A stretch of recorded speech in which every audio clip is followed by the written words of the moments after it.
దేవుడితో ఎడబాటు వచ్చేసింది అన్నమాట. దేవుడితో ఏమొచ్చేసిందంటే అసలు దేవుడు ఉండే స్థానం ఏంటి? దేవుడు ఉండే స్థానం చాలా మహిమాన్వితమైనటువంటి స్థానం, చాలా గొప్ప స్థానం. కానీ ఇక్కడ అసలు ఎంత శ్రమ అనుభవిస్తున్నాడంటే ఒక మానవుడు సామాన్య మనకెవరికి రాదాలంటే ఎంత శ్రమ ఎప్పుడైనా మనం అనుభవించం కూడా. కానీ అంత శ్రమ అనుభవిస్తున్నాడు ఆయన. ఎందుకంటే అప్పటికే 5 గంటల్లో 6 కోట్లు తిప్పారంట. ఏ కోట చూడండి, చూస్తే 6 కోట్స్ కూడా, అంటే తీర్పులు తీర్చడానికి 5 గంటల్లో.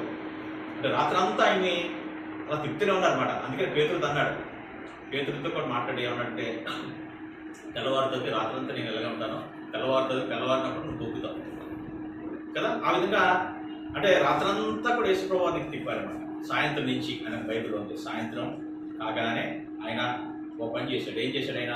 సాయంత్రం అవగానే బల్ల ఇచ్చాడు. ప్రభురాత్రి భోజనం అంటారు, బల్ల ఇచ్చాడు. ఇదిగో నన్ను జ్ఞాపకం చేసుకుని ఇచ్చాడు. కాబట్టి ఆ రాత్రి అంతా కూడా ఆయన తిప్పారు, నిద్ర లేదు ఆయనకి. 6 తీర్పులు. ఒకటి అన్న దగ్గర తీసుకెళ్ళారు.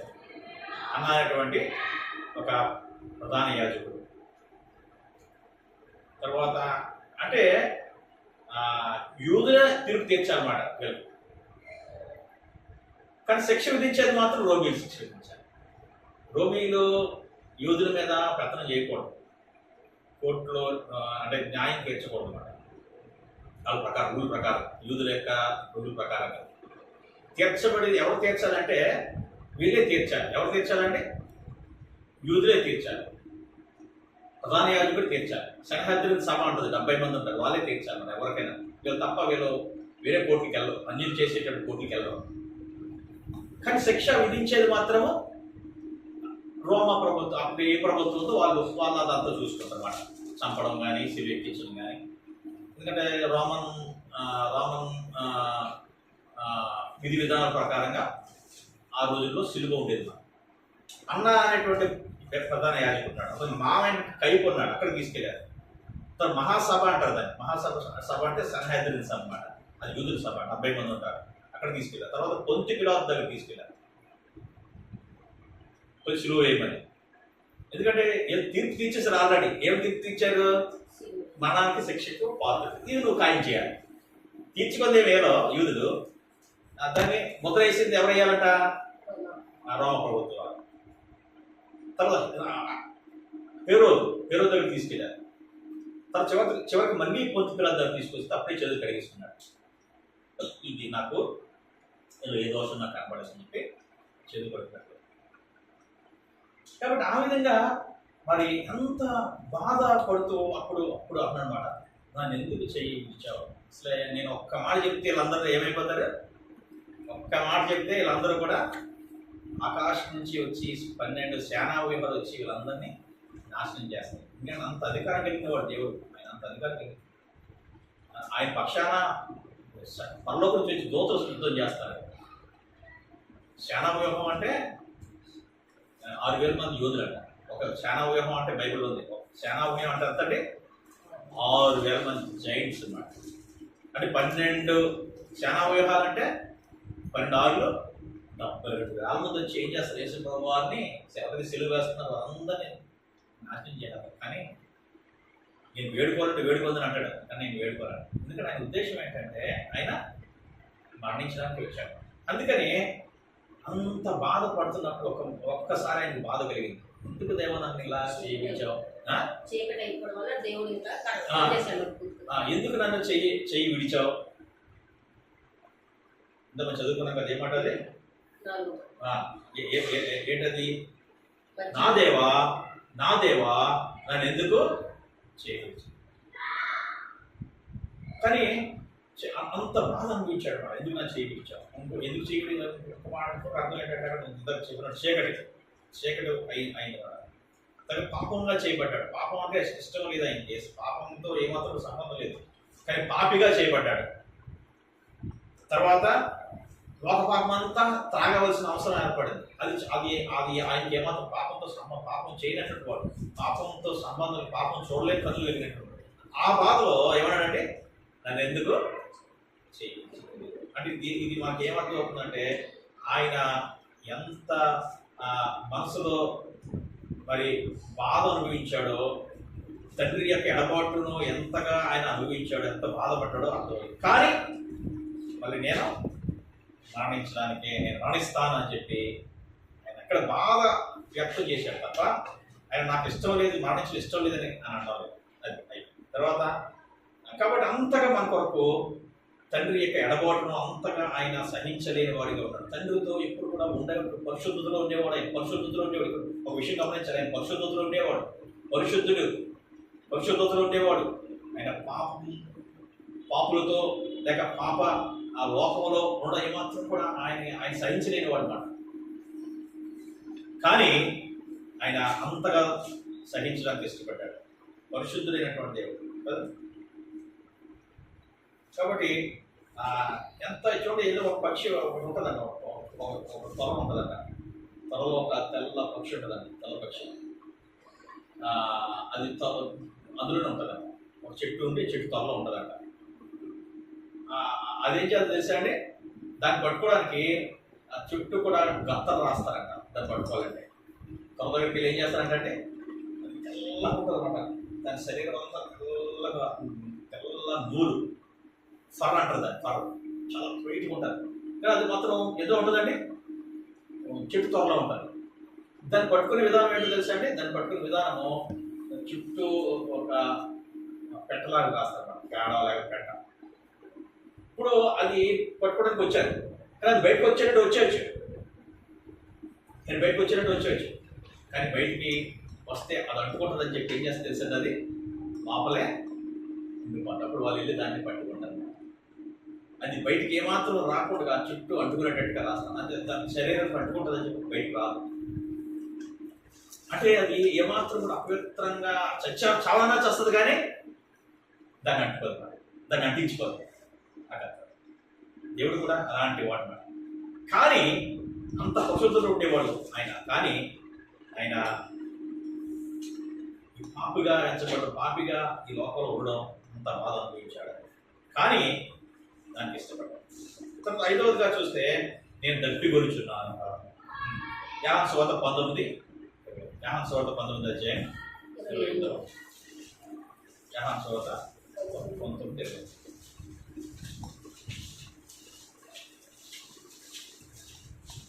మీరేం చెప్తారు బ్రదర్? ఇందులో ఏమైనా మాట చెప్తారా? నేను దప్పిగొలుచున్నా. యోహాను సువార్త 19 అధ్యాయం 28. చాలా సంతోషం. మనం ఈ విధంగా ధ్యానం చేసుకోవడం, కొద్దిగా కూర్చోవడం కష్టంగా ఉన్నప్పటికీ కూడా ఎంతసేపు ఆయన మాటలు ఒకసారి ధ్యానం చేసుకోవడం మనకు తెలిసింది. మన ఎంత పెద్ద జ్ఞానులు కాకపోయినప్పటికీ కూడా, పెద్ద మన వేదాంతులు కాకపోయినప్పటికీ కూడా, దేవుడిచ్చిన లేఖనాలు బట్టి, దేవుడిచ్చిన జ్ఞానం బట్టి, దేవుడిచ్చిన ఆలోచన విధానం బట్టి, ఆలోచన సరళను బట్టి మరి ధ్యానం చేసుకోవడం, ఒకసారి జ్ఞప్తికి చేసుకోవడం మనకు ఎంతో ఆశీర్వాదం. కాబట్టి 19 అధ్యాయం 25వ వచనంలో మరి ఉన్నటువంటి మాటలు, ముందున్న మాటలు ఈ విధంగా మనం ధ్యానం చేసుకున్నాం. అటు తర్వాత సమస్తమును అప్పటికి సమాప్తమైనది యేసు జరిగి లేఖనం నెరవేరినట్లు నేను దప్పిగొనుచున్నాను. ఇక్కడ దప్పిక అంటే నిజంగా ఆయన ఎంత బాధ, ఎండ కదండి. ఉదయం 9 గంటల నుంచి రాత్రంతా ఆయనను తిప్పారు. చూడండి లూకా సువార్తలో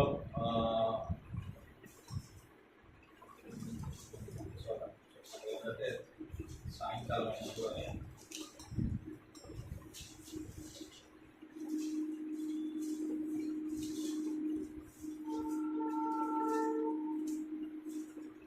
26వ అధ్యాయం, మత్తయి సువార్త 26వ అధ్యాయం 31వ వచనం. మత్తయి 26:31.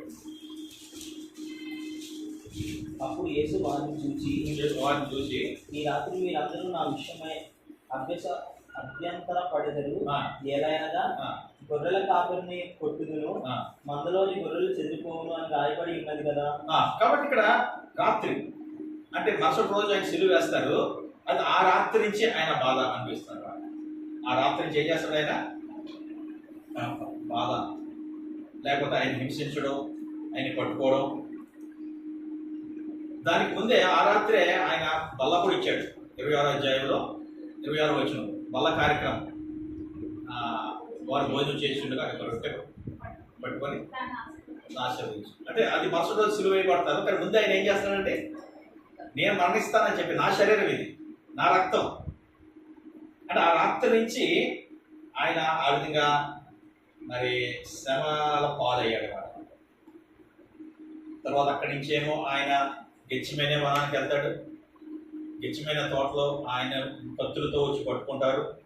తర్వాత మరుసటి రోజు ఎంత మనం చూస్తే తెల్లవారిన తర్వాత యేసుప్రభు వారిని ఏం చేస్తారంటే, తెల్లవారిన తర్వాత 9 గంటలకి యేసు అంటే రాత్రంతా ఏం లేదంటే నిద్ర లేదు. అది అక్కడ ముందు రాత్రి నుంచి ప్రారంభమవుతుంది ఆయన శ్రమ. కాబట్టి బాగా అలసిపోయినటువంటి, శారీరకంగా చాలా శ్రమ అనుభవించాడు. అందుకని అప్పటి నుంచి ఏమి తాగాడో లేదు, ఆయనకి ఏమైనా ఇచ్చారో లేదు, ఇవ్వలేదు. అందుకని ఆయన ఏం చేశాడంటే, నేను సెలువు మీద 5వ మాటగా నేను దప్పికొంచున్నాను. అంతే కీర్తన అవుతాం. అది కూడా అవసరం.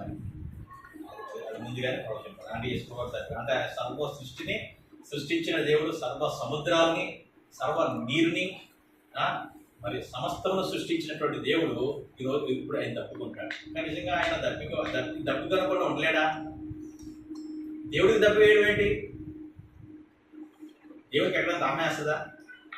కానీ దీన్ని బట్టి మనకు ఏమవుతుందంటే, ఆయన పూర్తిగా మానవుడిగా ఇందులో ఏమాత్రం కూడా ఏం లేదండి.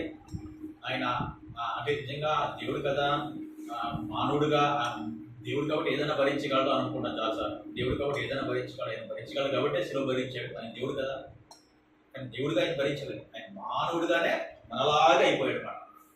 మనలాగే మన ఆకలేస్తే ఎంత ఆకలేస్తుందో ఆయన భరించాడు. ఆయన దాన్ని ఎరిగినటువంటి వాడు. ఆయన మనలాగే ఆకలి వెళ్ళినవాడు, మనలాగే నిద్ర కలిగినటువంటి వాడు. నిద్ర పోయాడే, మనలాగే ఏడ్చాడు, వేసి కన్నీళ్ళు విడిచిన. అంటే కంప్లీట్గా మనం మానవులం కాబట్టి మనం ఎంత ఒక మేకు కొట్టాలన్నా, లేకపోతే ఏదైనా చిన్న కోసుకున్నా ఎంత బాధ అనుభవిస్తామో, ఆయన దేవుడు అయ్యిండి కూడా ఆయన మానవుడిగా అంత అయిపోయాడు కాబట్టి ఆ బాధ అనిపించాడు. చాలా మంది తప్పు అపోహలు ఉంటారు. ఏంటంటే ఆయన దేవుడు కాబట్టి శివుడు మిగులు పుట్టినా భరించగలిగాడంటే కాదు. దాన్ని పక్కన పెట్టాడు ఆయన. ఏది పక్కన పెట్టాడంటే దైవత్వాన్ని పక్కన పెట్టాడు, ఆ శక్తిని పక్కన పెట్టాడు, వదులుకున్నాడు. ఆయన వదులుకొని మనవలే మానవుడిగా పూర్తిగా బాధ. అంతే కదా, అప్పుడైతేనే కదా బాధ తెలుస్తుంది ఏంటో బాధ చేసుకోవాలి. ఆ బాధకు అప్పగించుకోవడతారు. మనవలే మానవుడిగా అయిపోయాడు. అందుకని ఆయన ఈ దప్పికొలుచున్నాడు అనేటువంటి మాటలు ఇంకో అర్థం ఏంటంటే, ఆయన మనవలే పూర్తిగా మానవుడిగా. అయితే ఇక్కడ ఒక విషయం గమనించారు, ఆయన 100% దేవుడు, 100% మనిషి. 100% దేవుడు, 100% మానవుడు. బాధ అనుభవించడానికి మానవుడిగా 100% అయ్యాడు. సర్వశక్తిని చూపించడానికి ఆయన సమాధి గెలిచి తిరిగి 3 దినాలు మృత్యుంజయుడై తిరిగి లేచాడు. ఇంకో విషయం ఏంటంటే, దప్పుకొంచున్నారంటే ఇక్కడ అర్థం ఏంటంటే, ఆయన ఎప్పుడైనా దప్పుకుంటాడా? యేసుప్రభువు వారు సమరయ స్త్రీతో మాట్లాడుతున్నప్పుడు కొంత బయటికి వెళ్ళి అన్నారు, బయటికి వెళ్ళి ఏమైనా తీసుకుని వచ్చి తింటావా అని అడుగుతారు. యేసుప్రభువు వారు ఏమన్నారు తెలుసా అండి? ఏమన్నారు తెలుసా? నా తండ్రి చిత్తం నెరవేర్చుడే నాకు ఆహారం. కాబట్టి ప్రియులారా, మరి ఆయన దప్పికొని ఉన్నాడు అని అంటే ఆయన దేవుడికి దప్పుకుంటాడా? కాదు. కానీ ఆయన ఒకటి మానవుడిగా ఇప్పుడు, రెండోది ఏంటంటే ఆయన దప్పి కంటే ఈ దప్పి కాదు.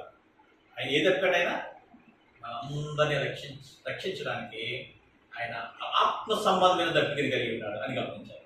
ఏ దప్పికంటే ఆత్మ సంబంధమైనటువంటి దప్పికను కలిగి ఆత్మ సంబంధం. ఆరోజుగా మనం చూస్తే సమాప్తమైన యోహాను సువార్త 19వ అధ్యాయము. ఈ యొక్క మాట నేను క్లుప్తంగా సిద్ధపడ్డాను. నేను క్లుప్తంగా మాట్లాడతాను. పర్లేదు, నాకు ఒప్పుకుందా? యోహాను సువార్త 19వ అధ్యాయము 28వ వచనం.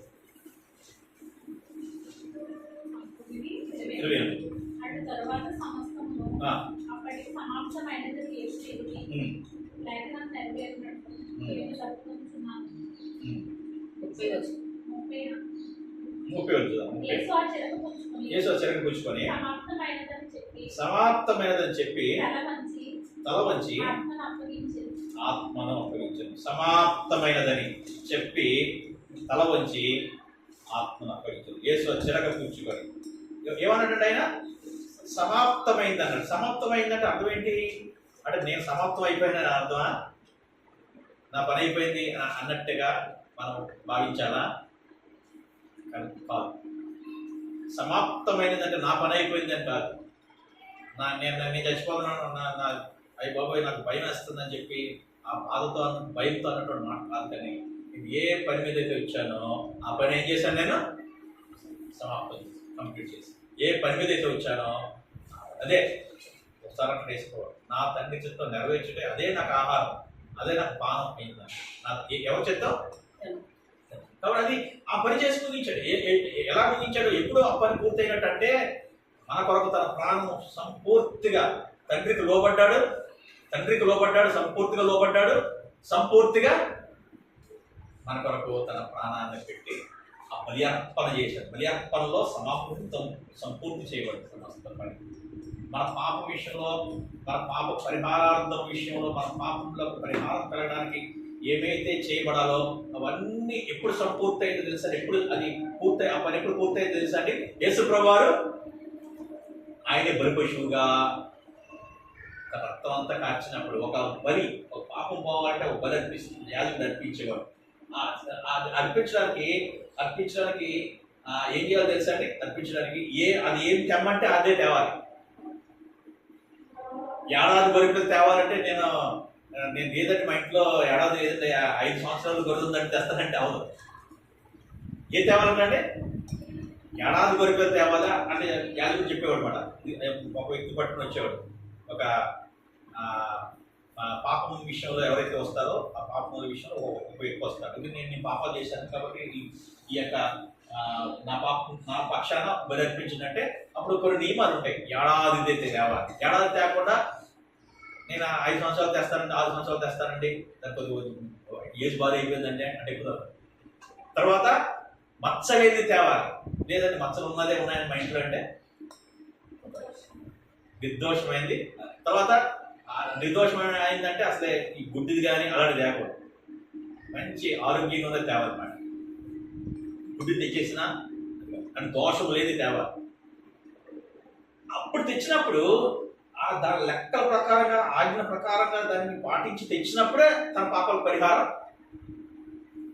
అయ్యింది. ఎందుకంటే ఆ యాజకుడు తన పక్షాన ఆ గొర్రె పిల్లను వాక్య ప్రకారంగా ధర్మశాస్త్రం ఉన్న విధుల ప్రకారంగా ఏది తెమ్మంటే అది తెచ్చినప్పుడే పాపం పోయింది.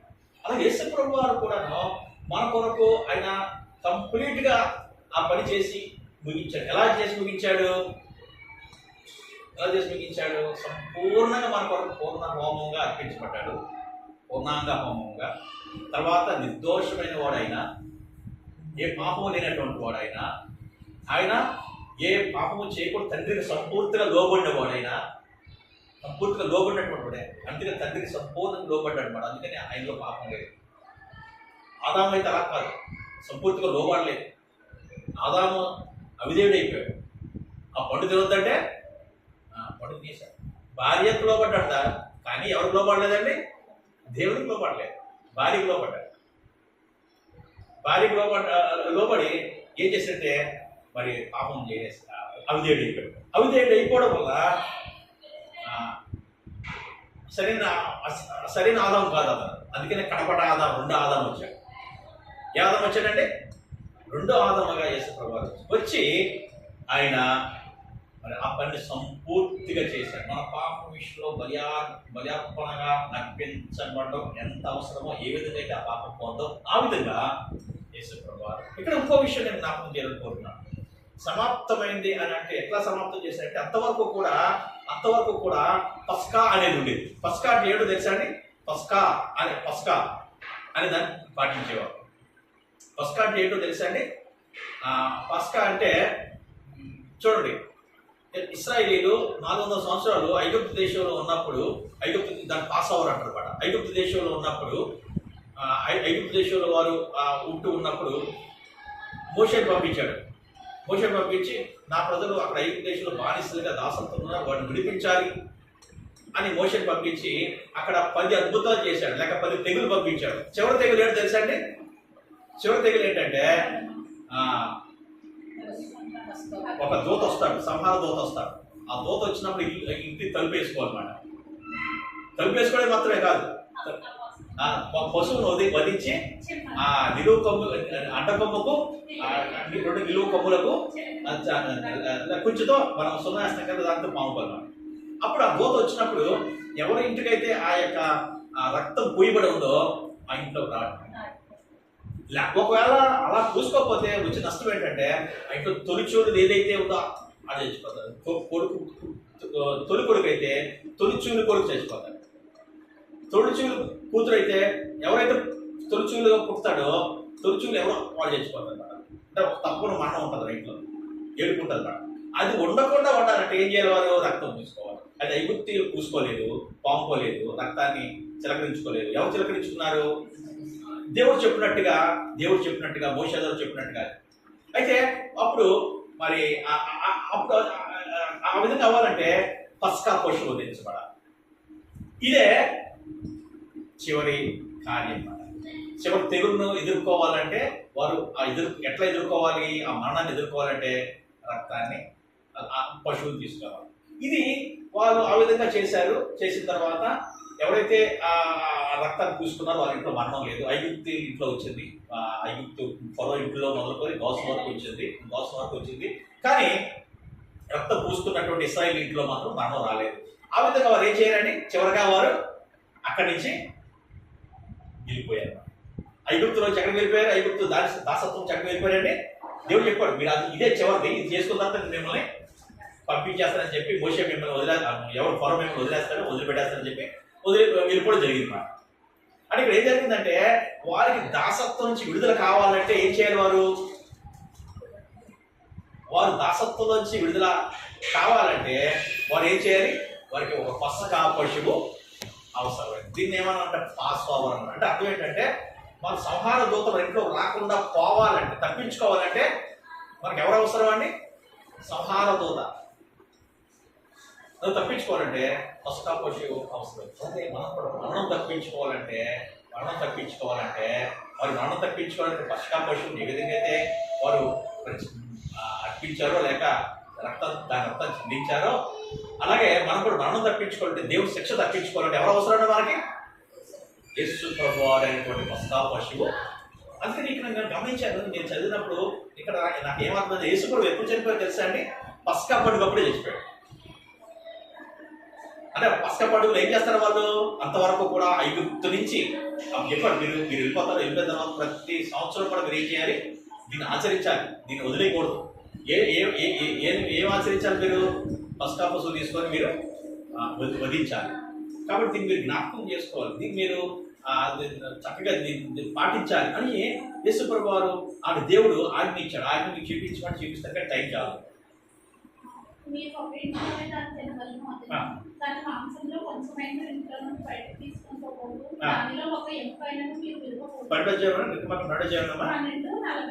చూడు, అది చేసిన తర్వాత ప్రతిసారి దాన్ని చేయాలంట. 25 వచ్చిన చదవమ్మా.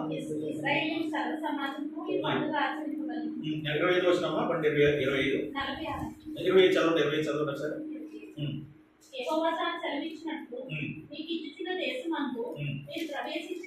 అంటే ఇప్పుడు కణానికి వెళ్ళిన తర్వాత మీరు దీన్ని ఆచరించాలి.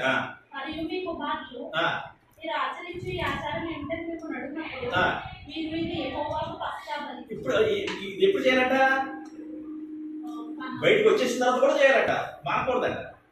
అంటే ప్రతిసారి వారు ఏం చేస్తారంటే, వారు యూదులు ఉన్నారు కదా, రోమ ప్రభుత్వం వరకు కూడా దీన్ని చేస్తూనే ఉన్నారు.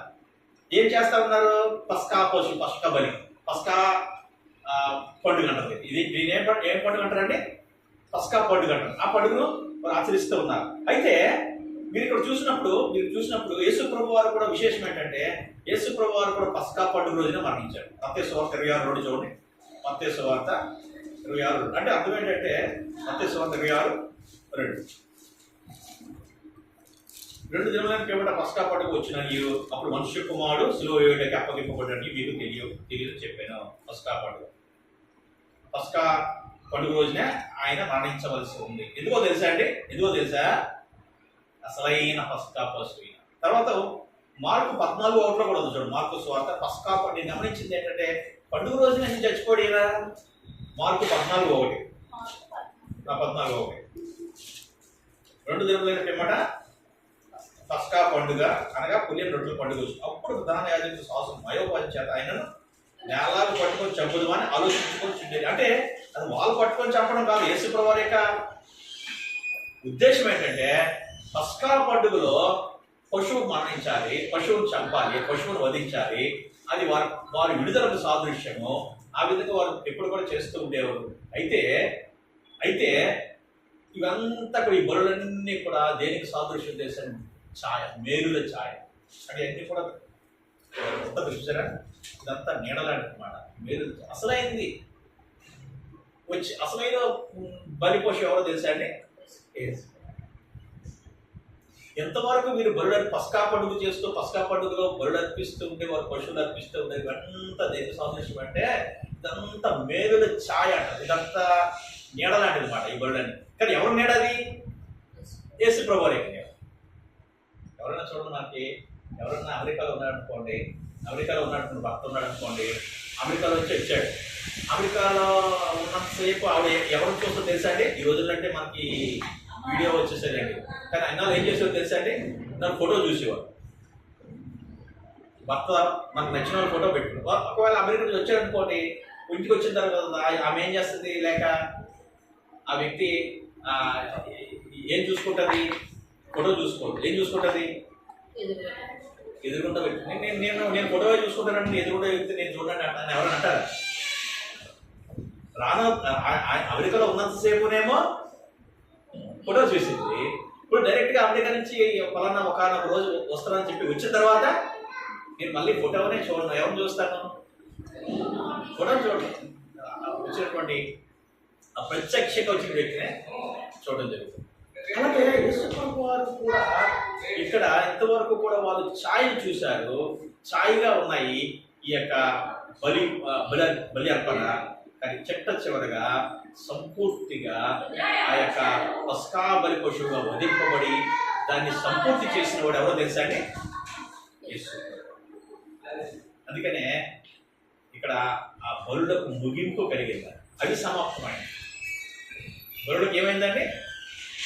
గ్రీక్ భాషలో ఇట్ ఈస్ ఫినిష్డ్, ఇంగ్లీష్లో ఇట్ ఈస్ ఫినిష్డ్ అన్నారు. కానీ గ్రీక్ భాషలో దీన్ని టెటెలెస్టాయ్ అన్నారు. టెటెలెస్టాయ్ నుంచి తర్జుమా చేస్తే ఇట్ ఈస్ ఫినిష్డ్ అని వచ్చేది. దీని అర్థం ఏంటంటే I successfully completed the work I came to do. దీని ఏమైతే కంప్లీట్ అనే అర్థం వస్తుంది. To complete, to accomplish. టెటెలెస్టాయ్ అంటే యేసుప్రభు వారు చెప్పింది అదే. It is finish. నేను చేసింది నేను కంప్లీట్ చేశాను. కాబట్టి ఈ ఎంతవరకు బలుడు అర్పించారు అది బలి పశువులుగా అర్పించారు. పస్కా పండుగ అదే పండుగ రోజున యేసుప్రభు వారు మరణించి యేసుప్రభు వారు సిలువకు అప్పగించి ఆయన బలి పశువుగా అప్పగించబడి మరణించి అసలైనటువంటి బలి అర్పణ మన పాపముల వరకు పస్కా పండుగలోనే ఆయన మరణించారు. ఎంత సత్యం వచ్చేవాడి. పస్కా పండుగ ఎందుకు చేశారంటే మరి పాపముల నుంచి విడుదల వరకు చేశారు. అయితే అంతవరకు బలి పశువులను నడిపించారు. కానీ ఇప్పుడు మాత్రము కాలం సంపూర్ణమైనప్పుడు అని ఉంటుంది బైబిల్. కాలము ఏమైనప్పుడు అంటే గలతీ పత్రికలో మనం చూస్తాం. గలతీ 4:4 కాలం సంపూర్ణమైనప్పుడు ఆయన తన కుమారుని బతికాడు. కాబట్టి ఇక మీద బలులు లేవు. బలులు సమాప్తి చేశాడు. రక్షణ కార్యం సంపూర్తి చేశాడు. బలులు కూడా ఇక లేవు. గలతీ 4:4 ఆ మాట మనం చూస్తాం. హెబ్రీ 7:25 కూడా చూస్తాం. ఇంకా బలి అర్పించవలసిన అవసరము లేదు. యేసుప్రభు వారు 3 సమాప్తి చేశాడు. ఒకటి ఏంటంటే బలికి సమాప్తి చేశాడు. బలులు లేవు, ఆయన అసలైన బలి. రెండోది ఏంటి తెలుసా అండి? యాజకులు లేరు. ఎందుకో తెలుసా? ఆయనే మన కొరకు యాజకుడిగా ప్రధాన యాజకుడు అయిపోయాడు. అందుకని ఇక్కడ యాజకులు లేరు, మన యాజకుల దగ్గరికి వెళ్ళవలసిన లేదు, బలిపీఠం లేదు, యాజకుడు లేదు. యేసు ప్రభువు రావడం వల్ల బలిపోయింది. రెండోది ఏంటంటే యాజకత్వం పోయింది. మూడోది ఏంటంటే గుడారం కూడా పోయింది, ఆయనే గుడారం. అందుకని ప్రత్యక్ష గుడారం లేదు, ఇక ఏం లేదండి ప్రత్యక్ష గుడారము. కాబట్టి ఇవన్నిటికీ కూడా సమాప్తం. అందుకని సమాప్తమైన అన్న దాని గురించి చెప్తున్నాను అన్నమాట. సమాప్తమైన రక్షణ కార్యం కూడా ఆయన ముగించాడు. ఇది చూడ ఒక్కసారి మనం చూద్దాం. ఇంకా మన రక్షణ పూర్తిగా రక్షణ కార్యం ఆయన చేశాడా? ఇంకా రక్షింపడాలా? ఇంకేం చేయబడవలసింది ఏమైనా ఉందా మనం రక్షింపడడానికి? హెబ్రీ పత్రిక 7:25 మనం రక్షింపడడానికి ఇంకేమైనా యేసుప్రభువు వారు లేక దేవుడు మిగిల్చేశాడా? పొదువు పెట్టాడా ఏమైనా? లేకపోతే సంపూర్తిగా ఆయన మన రక్షణకు ఏమవసరమో అంత సమాప్తం చేశాడు, అంత ముగించాడా? 7:25 హెబ్రీ 7:25 7:25 ఈయన తన ద్వారా దేవుని యొద్దకు వచ్చి వారి పక్షమున విజ్ఞాపన చేయటకు నిరంతరము జీవించుచున్నాడు కనుక వారిని సంపూర్ణంగా రక్షించుటకు శక్తి అంటే సంపూర్ణంగా రక్షిస్తాను. సగం రక్షించేవాడు కాలే. శాస్త్రం అనుకుంటాను నేను నిజంగా రక్షింపడ్డానో లేదు, నేను రక్షింపడ్డానికి ఇంకేమన్నా ఆయన చేయాలేమో, దేవుడు పూర్తిగా చేశాడో లేదో అని ఆ డౌట్ మనకు అవసరం లేదు. మనం రక్షింపబడడానికి ఏం చేశాడంటే మనం పరలోకి వెళ్ళడానికి ఏమైతే చేయాలో అదంతా ఏం చేశాడు? ఎవరు చేశారు? యేసుప్రభువు చేసుకుంది. ఇది సమాప్తమైంది చెప్పేదాని అర్థం. కాబట్టి మనకి డౌట్ లేదు, యేసుప్రభువు వారు లేక దేవుడు సమస్తం చేశాడో లేదో, సంపూర్తిగా రక్షించి. అయితే మనం ఆ సంపూర్ణ రక్షణ మనం పొందుకోవడానికి మనం ఏం చేయాలండి? ఆయన ఏదో మనం విశ్వాసము సంపూర్ణంగా విశ్వాసము ద్వారా కృప చేతనే రక్షింపబడి ఉన్నారు. ఇది క్రియల వల్ల కలిగినది కాదు, అది దేవుని వరమే. యాజకత్వం పోయింది. తర్వాత శిలువలో పాపం యొక్క ప్రభావం నిరంతరం చేయబడిందంట. శిలువలో ఏంటండి? మన పాపం యొక్క మన మీద ప్రభుత్వం చేయదు అన్నమాట. శిలువ రక్తం లేనంతసేపు పాపం మన మీద ప్రభుత్వం చేసేది. ఎప్పుడైతే శిలువలో ఆయన మనకు రక్తం కాచాడో, శుద్ధీకరించాడు, మన పాపాలు శుద్ధీకరించాడు, ఇక పాపం మన మీద ఏం చేయదు, ప్రభుత్వం చేయదు. చివరిగా యెరూషలేము ఆలయం నిర్మూలమైంది. అందుకే ఇప్పుడు యెరూషలేము ఆలయం లేదు. ఎందుకంటే మనం ఎక్కడ ఉంటామో అక్కడే దేవుని ఆలయం. మనం ఎక్కడ ఉంటామో అక్కడే. ఇన్నారైతే యెరూషలేముకి ఎక్కడున్నా సరే యెరూషలేముకి ఆరాధించాడు, అక్కడే దేవుడు ఉంటాడు, అక్కడే దేవుడు సరిదొక్కదని ఉండేది. అందుకనే ఇథియోపియా ఎవరికి కందాకే క్రింద మంత్రిగా పనిచేస్తుంటాడు ఒక నపుంసకుడు యెరూషలేముకి ఆరాధించాడు, వ్రతం మీద ఇంకా అక్కడికి వెళ్ళాలి, అక్కడే దేవుడు ప్రత్యక్షమయ్యేవాడు. కానీ ఇప్పుడు అది అలా కాదు. యెరూషలేము ఆలయం ఏమైపోయిందండి? అది అంటే నిర్మూలమైంది. అందుకే ఇప్పుడు యెరూషలేము ఆలయం లేదు. అక్కడే కాదు రక్షణ. అందుకని వేసుకోమంటాడు సమరయ స్త్రీతో, అమ్మ ఒక కాలం వస్తుంది, అక్కడ ఆరాధించరు, ఇక్కడ ఆరాధించరు, ఆరాధించే స్థలం అవుతుంది. దేవుని ఆరాధించరు ఆత్మతోనూ, అక్కడ ఆరాధించరు, ఇక్కడ ఆరాధించారంటే అర్థం ఏంటి సార్? సమరయ స్త్రీకి ఒక మందిరం ఉండేది, దాన్ని ఏమన్నారంటే సమరయ్య అనేవారు. సమరయ్య. యూదులకేమో సమరయులకేమో సమరయ్యలో ఉండేది, అదే బేతిగా అనేది దాన్ని. ఈ యూదులకేమో యెరూషలేము ఉండేది. అందుకని వేసుకోవడం ఏమన్నా తెలుసా? 4:27లో 4 అమ్మ కాలం వస్తుంది, ఆ కారణములు ఈ పర్వతం మీద నేను యెరూషలేములో నేను మీరు తండ్రిని ఆరాధించారు, నా మాట నమ్ము, మీరు మీకు తెలియని దాన్ని ఆరాధించారు, మేము మాకు తెలిసిన దాన్ని. కాబట్టి అక్కడ ఇక్కడ లేదు. ఇప్పుడు ఎక్కడ ఒకే ఆలయం. అదేంటంటే ఆత్మతోనూ సత్యముతోనూ మనమే ఆయన ఆలయమై ఉన్నాం. మీరు దేవుని ఆలయమై ఉన్నారు. ఆయన మనలో నివాసం చేస్తున్నారు. ఆలయం అంటూ ఇంకా ప్రత్యేకంగా యెరూషలేము వెళ్ళి ఆరాధించాలని ఏం లేదు. చాలా మంది అక్కడికే వెళ్ళాలంటారు, కొందరు బైబిల్ మిషన్లు అంటే అక్కడికే రావాలంటారు. లేదు, ఎక్కడ మనము 2-3గా మనం కూడుకుంటామో అక్కడే. చివరిగా 7వదిగా చూస్తే పాత నిబంధన నెరవేర్చబడింది, నూతన నిబంధన ప్రవేశపెట్టి పాత నిబంధన అంతా నెరవేర్చాడు. ఇప్పుడు ఏం చేశాడంటే మనం దేన్ని పాటించాలి? కొత్త నిబంధనని పాటించవలసిన వాళ్ళగా. అంటే పాత నిబంధన ఆయన కొట్టేయలేదు. పాత నిబంధన ఏం చేశాడు? ఆయన పాత నిబంధన నెరవేర్చాడు. పాత నిబంధన నెరవేర్చి కొత్త నిబంధనను మనకి ప్రవేశపెట్టి దాన్ని నెరవేర్చాడు. కాబట్టి అందుకని ఆ పాత నిబంధనల ఈ అవి తినకూడదు ఇవి తినకూడదు అని ఉండేది. కానీ కొత్త నిబంధనలు ఏమొచ్చింది తెలుసా? అది అన్నాను, మీరు బాధపడకండి. కానీ కొత్త నిబంధనలు ఏమొచ్చిందండి? ప్రార్థన చేస్తే ఏదైనా. పాత నిబంధనలు ఏముండేది? ఇది తినకూడదు అది తినకూడదు అని చెప్పాడు వాళ్ళకి. ఈ రోజు మంచిది కాదు ఆ రోజు మంచిది కాదు అని చెప్పాడు. అదే ధర్మశాస్త్రం. కానీ ఈ రోజుల్లో కొత్త నిబంధన ఏం చెప్తుంది? ప్రతిదీ రోజు పవిత్రుడే, ప్రతిరోజు పరిశుద్ధుడైతే, ప్రతి వస్తువు మీకు తినాలని ఉంటే ప్రార్థన చేసుకుని తినండి. కానీ పక్కకు అభ్యంతరం ఉంటే తినకండి. అది కొత్త నిబంధనలో ఇచ్చినట్టు కొత్త. ఇంకోటి ఆజ్ఞ ఏంటి తెలుసా? కొత్త నిబంధనలో నిన్ను వలె నీ పొరుగు అని. కాబట్టి కొత్త ఆజ్ఞ ఇది. ఈ పని ఆయన ఏం చేశాడు? చివరిగా నేను చెప్పను కానీ నేను వివరించిన చివరిగా, తండ్రి నీ చేతికి నా ఆత్మను అప్పగి. లోకావ 23:46. తండ్రి నీ చేతికి నా ఆత్మను. ఆ విధంగా ఆయన మళ్ళా తండ్రి యొద్ద నుంచి వచ్చి సంపూర్ణ విధేయత ఈ లోపల సంపూర్ణ 100% సంపూర్ణ విధేయత చూపించి తండ్రికి లోబడ్డాడు. లోబడిన వాడిగానే మళ్ళీ ఆయనకు అప్పగించింది. అది ఆత్మను. ఇందులో మనకి అర్థమవుతుందంటే సంపూర్ణంగా 100% సంపూర్ణంగా తండ్రికి ఆయన లోబడి. అయితే ఇప్పుడు లోబడాలా? ఇప్పుడు ఆయన దేవుడు. అయితే తండ్రి కుమార పరిశుద్ధాత్మ త్రియేక దేవుడిగా ఉన్నాడు. కానీ ఎవరు రకరకాల పనులు చేయడానికి వాళ్ళు విడిపోయారు తప్ప ముగ్గురు ఒకే దేవుడు. చనిపోవడానికేమో మానవుడు అయ్యాడు, సృష్టించడానికేమో దేవుడిగా ఉన్నాడు, తండ్రి దేవుడిగా. మనలో నివాసం చేయడానికి ఏమో పరిశుద్ధాత్మగా. తలవంచండి. 7 మాటలు కూడా మనం ధ్యానం. ప్రభు కలిగిన తండ్రి, ఒకసారి మన ధ్యానం మన హృదయాలు ప్రభువుకు అప్పించుకుందాం. ఏదో వినడం మనం ఏదో ముగించుకోవడమే కాదు, కానీ దేవా మరి దీనివల్ల నాకు లాభం ఏంటి నాయన? ఈ విధంగా నేను చేయడం వల్ల నాకు ఒరిగింది ఏంటి? నాకు లాభం ఏంటి? నాకు వచ్చిన ఆశీర్వాదం ఏంటి? నీ ఆశీర్వాదం లేకపోతే నేను నీ కొరకు నేను జీవించాలనేటువంటి సమర్పణ జీవితం లేకపోతే నేను ఈ విధంగా నేను మరి ఫ్రైడే చేయడం వ్యర్థమే, ప్రతి ఆదివారం కూడా చేయడం వ్యర్థమే. కాబట్టి నాయన నన్ను నీకు అప్పగించుకుంటున్నాను. నాకు మేలు చేయకూడదు, నాకు దీవెన దయచేయి. ఆ దీవెన ఏంటంటే మిమ్మల్ని వెంబడించడమే దీవెన. వెంబడిస్తే మనకు అన్ని దేవుడు అనుగ్రహిస్తాడు. దీవెన అంటే ప్రత్యేకంగా ఏదో దీవెన కాదు, ఆయన వెంబడించడమే దీవెన. ఆయనకు లోబడి జీవించడమే ఆశీర్వాదకరమైనటువంటి దీవెన. నీకు లోబడి జీవించడం సార్ నాకేం కావాలి అన్నీ మీరు చూసుకుంటారు కదా ప్రభావ. ఇంకా నాకు ప్రత్యేక ఆశీర్వాదం అంటే ఇంకెందుకు? నాకు నీకు లోబడితే నాకు అన్నీ వస్తాయి. నీ వాక్యం ఉంటే నాకు అన్ని, నీ వాక్యం లోబడితే నాకు అన్ని, అందులోనే అన్నీ ఉన్నాయి, అన్ని ఆశీర్వాదాలు.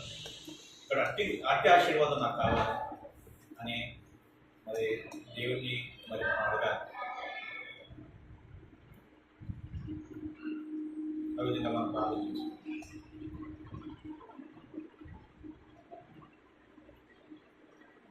పౌలు అన్నాడు, నీ కృప నాకు చాలా. నాకేదో ప్రత్యేకమైన ఆశీర్వాదం నాకు అవసరం లేదు, నీ కృప ఉంటే నాకు చాలా. నా కృప నీకు చాలని కూడా అదే అన్నాడు దేవుడు.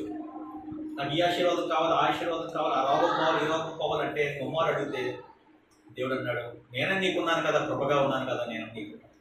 ఎందుకంటే నీకు ఇంకే ఆశీర్వాదం ఏముంది? నేనే నీకు కృపగా ఉన్నాను. ఎక్కడికి వెళ్ళినా నీకు కృపగా నేను నీకు తోడుగా ఉంటాను. ఇక్కడ ఆయన కలిగి ఉండడమే మనకి అదే కృప, దేవుడి కృప. ఆ కృప ఎప్పుడు పొందుకుంటామంటే ఆయన ఇవ్వబడితేనే ఆయన సమర్పించుకుంటే ప్రార్థన చేస్తాను. కృపల తండ్రి ప్రేమ కలిగిన మా ప్రభు నీకున్నాను. ఇంతవరకు నాయన ఈ ఫ్రైడే ఈ విధంగా మేము శుభకరంగా దీవెనకరంగా మరి ఈ విధంగా జరుపుకోవడానికి పిలిచిన ప్రభుత్వం బట్టి వందనాలు. 7 మాటలు శివులో ఉంది నాయన. ఎంతో శ్రమతో, ఎంతో బాధలో, నెలతో కొట్టబడి పలికారు. మేము అందులో మాకు ధ్యానించాలంటే మాకు సమయం చాలదు నాయన. ఎన్ని రోజులు దాన్ని ధ్యానించినా అది మాకు ఇంకా మిగిలే ఉంటుంది. కనుక ప్రభు అనేకమైనటువంటి ఆయన విషయాలు అందులో ఉన్నాయి. అందుబట్టి మీకు వందనాలు. ఇంకో బిడ్డల ద్వారా సహోదరులు తల్లి సోదరాజు గారు నిలబెట్టుకుని మీరు మాట్లాడారు. అలాగే ఎఫీని నిలబెట్టారు, పీటర్ని నిలబెట్టారు, నన్ను నిలబెట్టుకొని మీరు మాట్లాడిన మాట బట్టి వందనాలు తండ్రి. ఈ మాటల ద్వారాగా నాయన మేము మా హృదయాల్ని ఒకసారి సరి చేసుకొని ఏ విధంగా నాయన మీరు ఎంతో శ్రేష్టమైన పలుకులు మీరు పలికి ఆ మాటలను మీరు మాకు వదిలిపెట్టి వెళ్ళారు. క్షమించేటటువంటి గుణాన్ని ప్రభా తండ్రి మరి పరలోకానికి తీసుకెళ్ళేటటువంటి వాడుగా మీరున్నారు. నేడు నీవు నాతో కూడా పరదేశంలో ఉంటావు అటువంటి ఆయన పరలోకం సిద్ధపరిచిన దేవుడిగా మీరు ఉన్నారు. తల్లిని మీరు ఆయన తండ్రి మానవ సంబంధం విధులు కూడా నిర్వర్తించిన వాడిగా ఉన్నారు. నాయన పాపమును నన్ను ఎందుకు చేయి విడిచింది అని పాపమును సహించలేని వాడిగా ఉన్నావు. ఆత్మ సంబంధమైన దప్పికను మీరు కలిగి ఉన్నారు. ఏ పని మీద వచ్చారో ఆ పని మీరు సమాప్తం చేసి వెళ్ళారు. చివరికి తండ్రికి సంపూర్ణ విధేయత చూపించి ఆత్మను తండ్రికి మళ్ళీ అప్పగించుకున్నారు.